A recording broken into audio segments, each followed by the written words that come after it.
Hello, and welcome to this Step Readings episode of Sober Readings. Since we're in the month of January, the first month, we're going to read Step 1 from 12 Steps and 12 Traditions. Since we're starting at the beginning of the book, I'll start with the introduction, the foreword, and then the summary of the step in the contents section before getting on to the chapter. Introduction. Alcoholics Anonymous first published 12 Steps and 12 Traditions in 1953.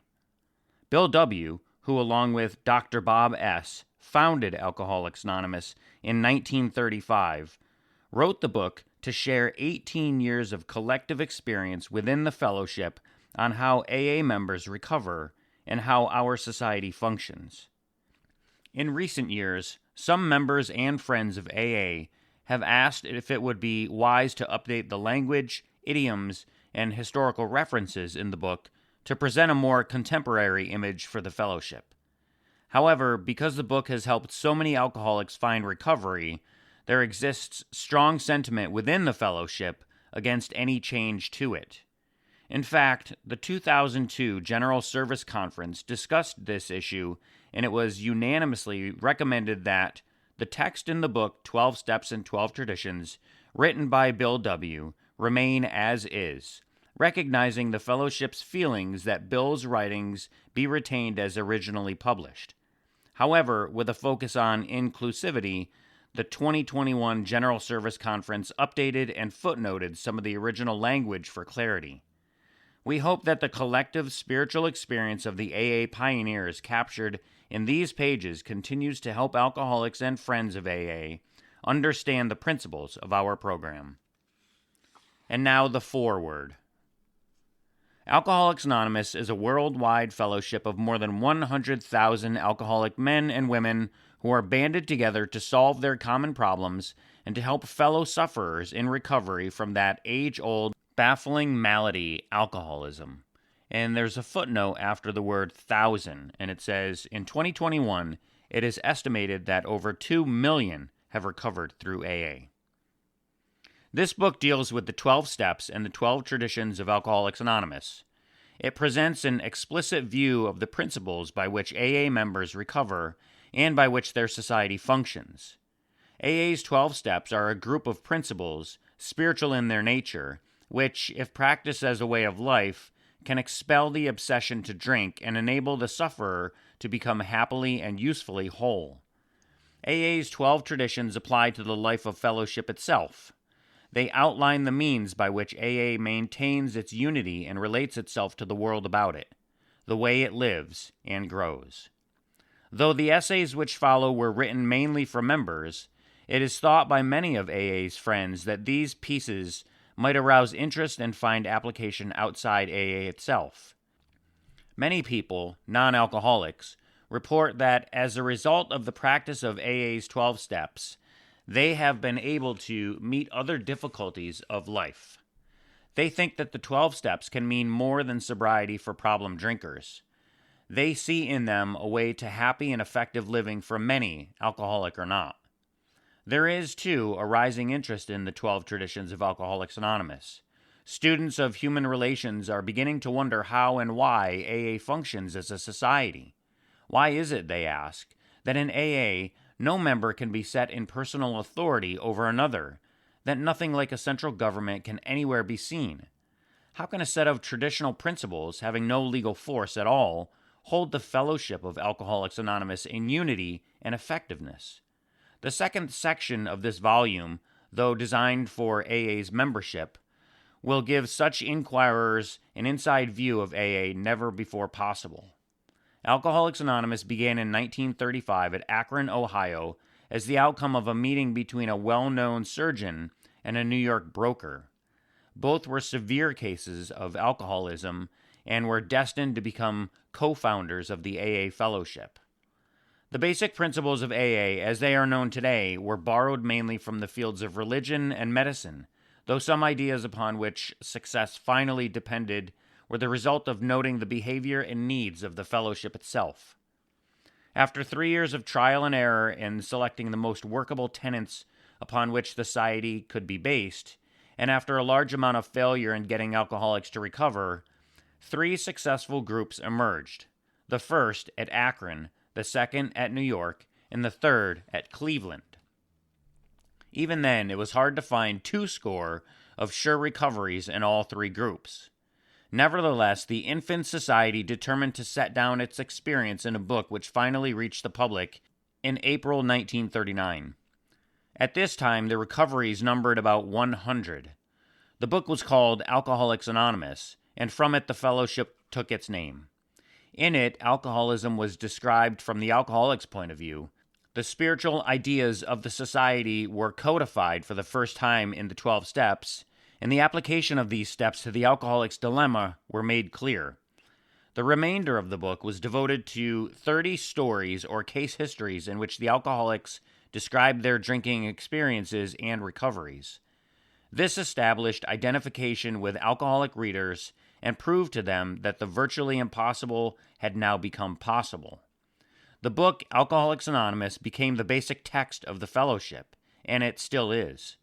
This present volume proposes to broaden and deepen the understanding of the 12 steps, as first written in the earlier work. With the publication of the book, Alcoholics Anonymous in 1939, the pioneering period ended and a prodigious chain reaction set in as the recovered alcoholics carried their message to still others. In the next years, alcoholics flocked to AA by tens of thousands, largely as the result of excellent and continuous publicity freely given by magazines and newspapers throughout the world. Clergymen and doctors alike rallied to the new movement, giving it unstinted support and endorsement. This startling expansion brought with it very severe growing pains. Proof that alcoholics could recover had been made, but it was by no means sure that such great numbers of yet erratic people could live and work together with harmony and good effect. Everywhere there arose threatening questions of membership, money, personal relations, public relations, management of groups, clubs, and scores of other perplexities. It was out of this vast welter of explosive experience that AA's 12 traditions took form and were first published in 1946 and later confirmed at AA's first international convention, held at Cleveland in 1950. The tradition section of this volume portrays in some detail the experience which finally produced the 12 traditions and so gave AA its present form, substance, and unity. As AA now enters maturity, it has begun to reach into 40 foreign lands. And there's an asterisk next to lands, and it says in 2021, AA is established in approximately 180 countries. In the view of its friends, this is but the beginning of its unique and valuable service. It is hoped that this volume will afford all who read it a close-up view of the principles and forces which have made Alcoholics Anonymous what it is. And now on to step 1, page 21. We admitted we were powerless over alcohol, that our lives had become unmanageable. Who cares to admit complete defeat? Practically no one, of course. Every natural instinct cries out against the idea of personal powerlessness. It is truly awful to admit that, glass in hand, we have warped our minds into such an obsession for destructive drinking that only an act of providence can remove it from us. No other kind of bankruptcy is like this one. Alcohol, now become the rapacious creditor, bleeds us of all self-sufficiency and all will to resist its demands. Once this stark fact is accepted, our bankruptcy as going human concerns is complete. But upon entering AA, we soon take quite another view of this absolute humiliation. We perceive that only through utter defeat are we able to take our first steps toward liberation and strength. Our admissions of personal powerlessness finally turn out to be firm bedrock upon which happy and purposeful lives may be built. We know that little good can come to any alcoholic who joins AA unless he has first accepted his devastating weakness and all its consequences. Until he so humbles himself, his sobriety, if any, will be precarious. Of real happiness, he will find none at all. Proved beyond doubt by an immense experience, This is one of the facts of AA life. The principle that we shall find no enduring strength until we first admit complete defeat is the main taproot from which our whole society has sprung and flowered. When first challenged to admit defeat, most of us revolted. We had approached AA expecting to be taught self-confidence. Then we had been told that so far as alcohol is concerned, self-confidence was no good whatever. In fact, it was a total liability. Our sponsors declared that we were the victims of a mental obsession so subtly powerful that no amount of human willpower could break it. There was, they said, no such thing as a personal conquest of this compulsion by the unaided will. Relentlessly deepening our dilemma, our sponsors pointed out our increasing sensitivity to alcohol, an allergy, they called it. The tyrant alcohol wielded a double-edged sword over us. First, we were smitten by an insane urge that condemned us to go on drinking, and then by an allergy of the body that ensured we would ultimately destroy ourselves in the process. Few indeed were those who, so assailed, had ever won through in single-handed combat. It was a statistical fact that alcoholics almost never recovered on their own resources, and this had been true, apparently, ever since man had first crushed grapes. In AA's pioneering time, none but the most desperate cases could swallow and digest this unpalatable truth. Even these last gaspers often had difficulty in realizing how hopeless they actually were, but a few did, and when these laid hold of AA principles with all the fervor with which the drowning sees life preservers, they almost invariably got well. That is why the first edition of the book Alcoholics Anonymous, published when our membership was small, dealt with low-bottom cases only. Many less desperate alcoholics tried AA, but did not succeed because they could not make the admission of hopelessness. It is a tremendous satisfaction to record that in the following years this changed. Alcoholics who still had their health, their families, their jobs, and even 2 cars in the garage began to recognize their alcoholism. As this trend grew, they were joined by young people who were scarcely more than potential alcoholics. They were spared that last 10 or 15 years of literal hell the rest of us had gone through. Since step 1 requires an admission that our lives have become unmanageable, how could people such as these take this step? It was obviously necessary to raise the bottom the rest of us had hit to the point where it would hit them. By going back in our own drinking histories, we could show that years before we realized it, we were out of control, that our drinking even then was no mere habit, that it was indeed the beginning of a fatal progression.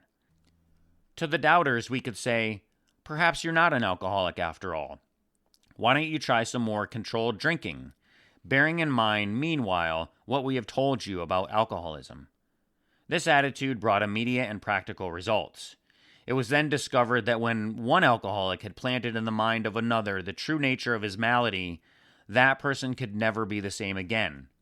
Following every spree, he would say to himself, maybe those AAs were right. After a few such experiences, often years before the onset of extreme difficulties, he would return to us convinced. He had hit bottom as truly as any of us. John Barleycorn himself had become our best advocate. Why all this insistence that every AA must hit bottom first? The answer is that few people will sincerely try to practice the AA program unless they have hit bottom. For practicing AA's remaining 11 steps means the adoption of attitudes and actions that almost no alcoholic who is still drinking can dream of taking. Who wishes to be rigorously honest and tolerant? Who wants to confess his faults to another and make restitution for harm done? Who cares anything about a higher power, let alone meditation and prayer? Who wants to sacrifice time and energy in trying to carry AA's message to the next sufferer? No, the average alcoholic, self-centered in the extreme, doesn't care for this prospect, unless he has to do these things in order to stay alive himself.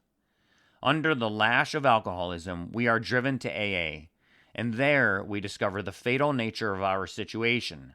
Then and only then do we become as open-minded to conviction and as willing to listen as the dying can be. we stand ready to do anything which will lift the merciless obsession from us. And that wraps up the reading of Chapter 1, Step 1, from 12 Steps and 12 Traditions. I'd love to hear your thoughts and comments on this chapter, on this step. You can send me an email at soberreadingswithscott@gmail.com, or you can go to my website, soberreadings.com, and fill out the form. If you'd like to be a guest reader, or come on the show and talk about Step 1 or any other step, just send me an email or fill out the form on the website and we can make that happen. So thanks for listening to Sober Readings today. Tune in next month for the reading of Step 2. Came to believe that a power greater than ourselves could restore us to sanity. And don't forget to tune in every morning for the readings of Daily Reflections, 24 Hours, and As Bill Sees It. So until next time, take care of yourselves and each other, and remember, just for today, don't drink, go to a meeting, and keep coming back. Have a great day. And as my friend Larry says, best day ever.